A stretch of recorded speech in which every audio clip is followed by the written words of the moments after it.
Assalamualaikum warahmatullahi wabarakatuh. Kami dari kelompok 10 yang beranggotakan Bakhtiar Ridho Firki Harindiansyah dengan NIM terakhir 070, Lutfia Kurniawati dengan NIM terakhir 088, dan Razi Akbar Oktosian dengan NIM terakhir 175. Kami di sini akan mempresentasikan tentang diskriminasi harga internasional dan dumping. Baik, yang pertama, saya Lutfia Kurniawati dengan NIM terakhir 088. Saya di sini akan menjelaskan tentang pengertian diskriminasi harga internasional.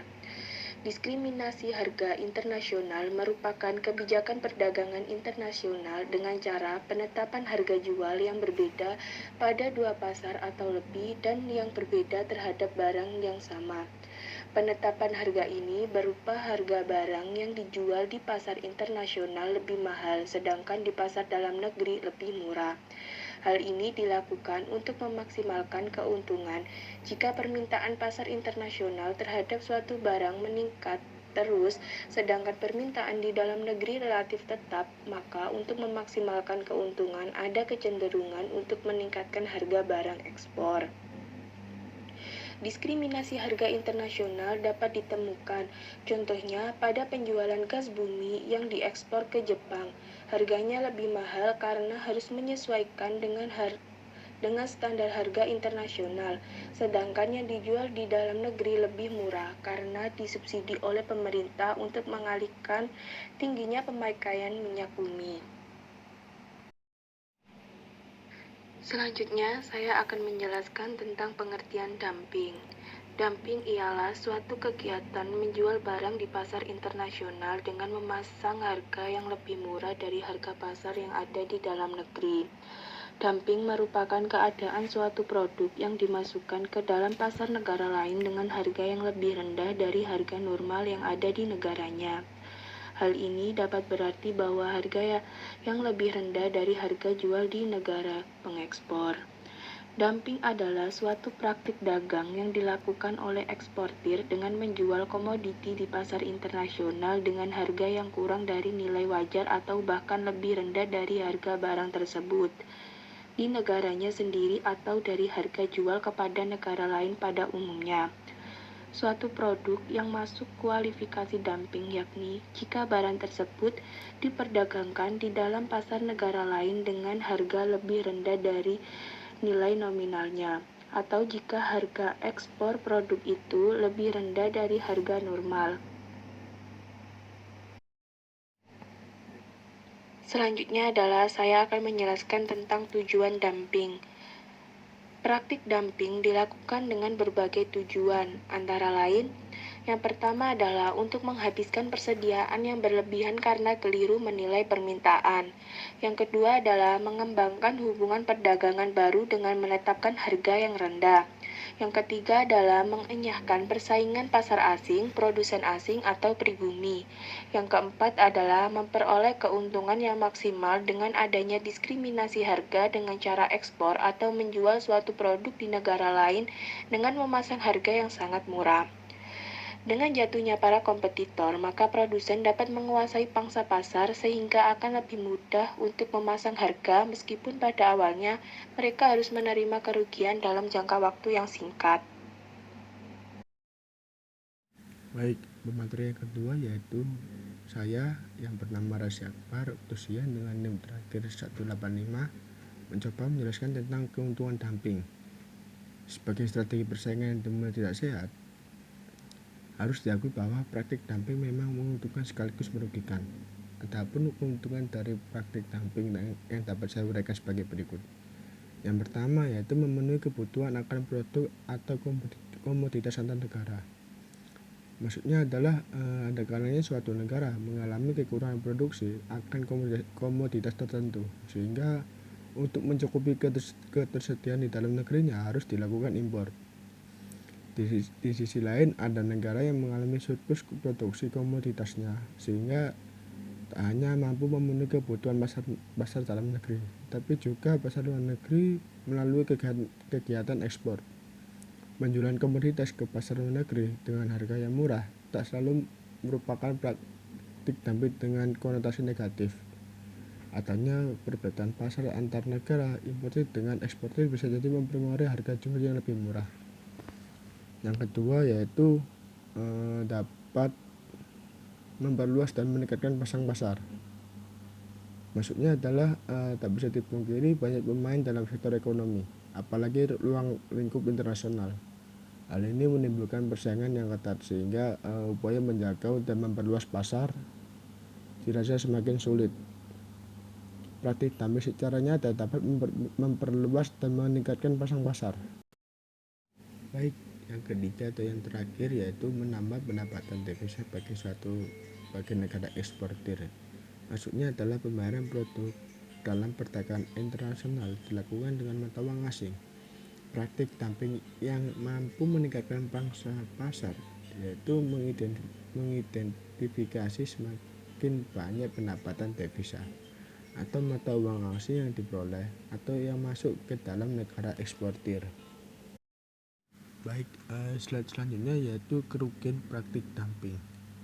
Meskipun memiliki keuntungan, namun praktik dumping juga berisiko menimbulkan kerugian.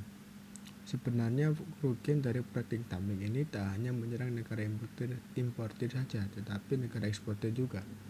Berikut adalah kerugian yang muncul dari praktik dumping. Yang pertama yaitu merusak tatanan harga produk sejenis.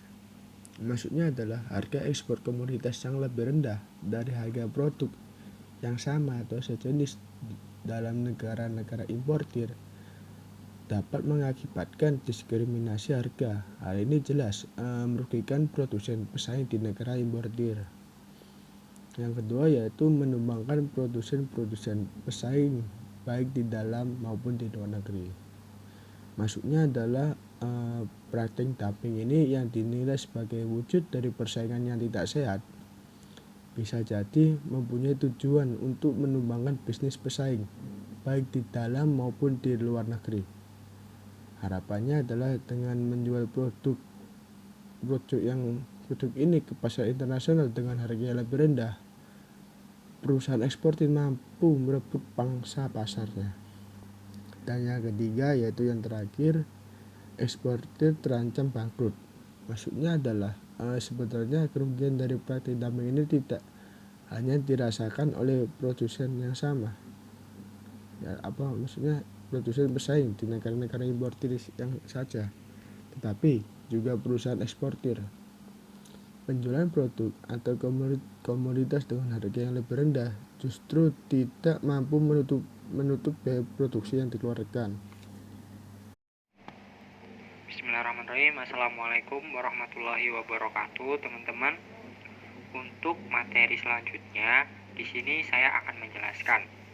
Tadi sudah diterangkan oleh pemateri sebelumnya bagaimana tentang dumping, apakah dampak negatif maupun positifnya. Untuk sekarang, agar wawasan kita bertambah, saya akan memberikan contoh bagaimana sebuah negara melakukan praktik dumping. Dugaan praktik dumping ini pernah terjadi di dalam perdagangan yang dilakukan antara pihak Indonesia dengan pihak Korea Selatan. Negara Korea Selatan mengklaim bahwa Indonesia sudah melakukan praktik dumping dalam hal penjualan produk kertasnya. Kasus dumping ini berawal saat produsen kertas asal Korea Selatan tidak lagi mampu memenuhi kebutuhan kertas dalam negerinya, sehingga harus melakukan impor dari Indonesia. Produk kertas asal Indonesia ternyata lebih banyak digemari oleh masyarakat Korea atau di dalam negerinya sendiri, karena kualitasnya lebih bagus dan juga harganya lebih murah. Oleh karena itulah, Korea Selatan mengklaim Indonesia melakukan praktik dumping. Untuk bisa menanggulanginya, maka saat itu Korea Selatan menerapkan tarif BMAD yang sangat mahal, sehingga akan merugikan pihak eksportir dari Indonesia.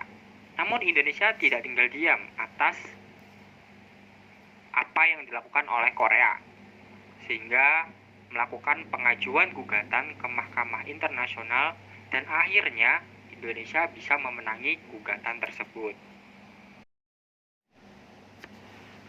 Karena dumping yang dianggap tidak sportif dalam melakukan persaingan antara dagang, tentu di Indonesia sendiri memiliki peraturan tentang praktik dumping. Nah, di Indonesia praktik dumping memang sudah dilarang. Hal ini tertuang pada Undang-Undang Nomor 5 pada tahun 1999. Indonesia melarang praktik ini agar bisa menciptakan suatu persaingan yang lebih sehat dan juga adil. Pihak importir juga tidak boleh mempermainkan harga semaunya, karena penetapan harga jual pada produk ekspor harus bisa disesuaikan dengan ketentuan yang sudah berlaku. Selain itu, larangan praktik dumping ini juga dilakukan agar bisa menjaga stabilitas harga produk sejenis, baik itu di pasar dalam negeri maupun luar negeri. Walaupun termasuk dalam sektor ekonomi praktik dumping ini, tapi kegiatan dumping di dalam perdagangan internasional juga memiliki nuansa politis tertentu. Berbagai negara yang melakukan praktik curang biasanya ingin menguasai pangsa pasar luar negeri atau memonopoli, mencapai target penjualan, dan juga menghindari penimbunan suatu barang atau cuci gudang. Menurut mereka, menjual barang dengan harga yang jauh lebih murah akan memberikan keuntungan yang lebih banyak daripada hanya menimbun saja dan tidak bisa dijadikan uang. Beberapa negara lainnya yang pernah melakukan kegiatan dumping adalah Jepang, Singapura, dan juga Cina. Tapi, apapun alasannya dilakukan praktik dumping, dalam dunia perdagangan internasional, praktik ini bukanlah suatu tindakan yang dibenarkan, karena selain bisa menyebabkan kerugian, dumping juga bisa merusak tatanan harga di pasar, baik dalam negeri maupun luar negeri. Selain itu, dumping juga bisa memicu adanya persaingan yang tidak adil dan tidak sehat. Sekian presentasi dari kelompok kami. Apabila ada kurang maupun lebihnya, saya mewakili kelompok memohon maaf sebesar-besarnya. Terima kasih kepada teman-teman sudah meluangkan waktunya menonton video dari kami dan membaca PowerPoint maupun makalah dari kelompok kami. Saya tutup. Wassalamualaikum warahmatullahi wabarakatuh.